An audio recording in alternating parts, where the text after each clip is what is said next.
एक सेवक अड़ गया परमेश्वर के सामने। कनाडा का सेवक था, अमेरिका में उसकी सेवक आई थी। अड़ गया परमेश्वर के सामने, कहता प्रभु तेरे वचन में लिखा है तू चंगा करता है, मुझे ये चंगाई की सामर्थ्य चाहिए, कुछ भी कर मुझे चाहिए, या मुझे ले जा, मुझे दुनिया से ले जा, लेकिन मुझे ये सामर्थ्य चाहिए लोगों को हील करने की।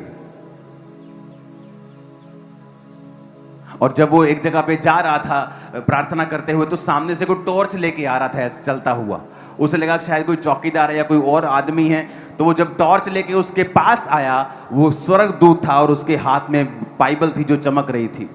सुनो, ये रियल स्टोरी है। और उसने उस परमेश्वर के संत को कहा, परमेश्वर के दास को कहा कि आज लोगों के अंदर समर्पित जीवन नहीं है, आज लोगों ने अपना समर्पण परमेश्वर के सामने नहीं किया है, इसीलिए वो प्रेरितों के काम वाली सामर्थ्य भी उन पास्टरों की लाइफ पे नहीं है। वो ये कहकर स्वर्गदूत गायब हो गए और बाइबल भी गायब हो गई। और उस सेवक ने परमेश्वर के दर्शन को समझ लिया कि मैंने जो परमेश्वर के सामने जिद करके प्रार्थनाएं की हैं, परमेश्वर ने मुझे उसका उत्तर दिया है। और उसने प्रेयर्स करनी स्टार्ट की और एक स्ट्रॉन्ग हीलिंग अनॉइंटिंग उसकी लाइफ में आए और काम करे।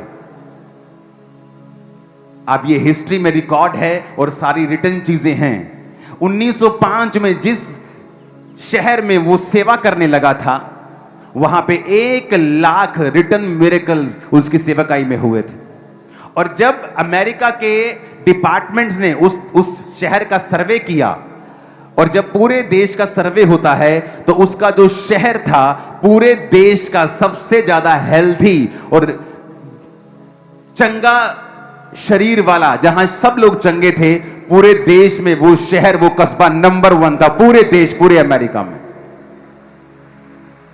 क्योंकि इतने मिरेकल्स उसकी सेवकाई से हुए, इतने हीलिंग्स उसकी सेवकाई से हुई,